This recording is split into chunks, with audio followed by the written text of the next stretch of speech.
It was an average day like any other, but little did I know the most bizarre thing was about to happen. I always loved Ace Combat. I remember that the first one I played was AC3 for the PlayStation 1, but that was a long time ago, so I decided it was time to replay it. I thought about emulating it, but it just doesn't compare to playing it on console, so I bought a bootleg copy from Dodgy Dave down by the market. I could not have foreseen what was about to happen. The game booted normally and I was having a lot of fun with it. Every mission was a blast of nostalgia.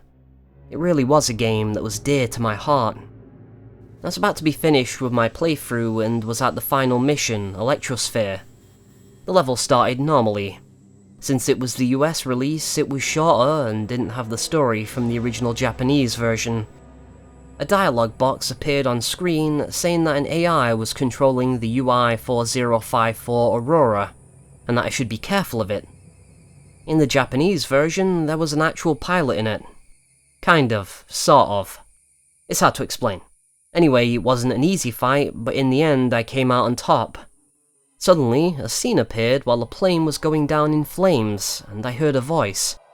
It didn't sound human, and it wasn't in any language I recognized. This wasn't something I remembered being in the game, but nevertheless I continued. Another dialogue box appeared telling me that the AI was about to take over my controls, and that I should destroy it. It wished me luck and then faded out. By this point, it was getting late and I was tired, so I decided to turn off the console. But as I did, another message appeared on screen that said, "Hacking in progress." This was super weird to me. I kept pressing the off switch, but nothing happened. Even weirder is that, when I pulled out the cord, the screen stayed on. In the end, I decided to stay and beat the mission, but something even stranger started to happen. The level started to slow down as if it was in slow motion. The green light on the PlayStation turned red, and the message on screen changed to hacking progress 74%. At this point, I thought about throwing everything away. After all, I could just buy a new PlayStation. But as I reached for it, the room went crazy.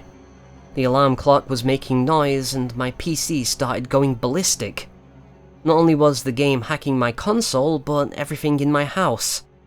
How was the game doing all of this? I went back to the game, but it was getting slower and slower. It was becoming almost impossible to play. Just as the hacking message got to 99%, I managed to land the last shot. Another message popped up saying that the AI was successfully destroyed, followed by the mission accomplished text. Once again, I saw the Aurora going down in flames, and heard that weird voice in another language. Suddenly, I appeared outside the Electrosphere, and a message explained that the AI was manipulating everything from behind the scenes.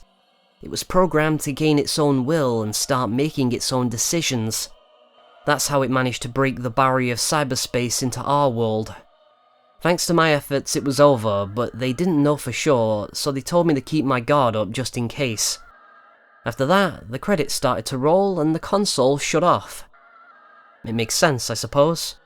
I had already pulled the cord out. I'm never going to forget this experience. When I went back to Dodgy Dave down by the market, I showed him the game, and he told me that he never even seen it before. Unbelievable! Dodgy Dave knew of every PS1 game, especially Namco titles of the cursed variety. I never played it again after that. I wanted to play it again to make this video, but when I went to search for it, it wasn't anywhere to be found. I'm glad that the game's gone. I wonder about the unfortunate souls that might have had the misfortune of encountering it after me. There was something malicious inside of it, I'm sure.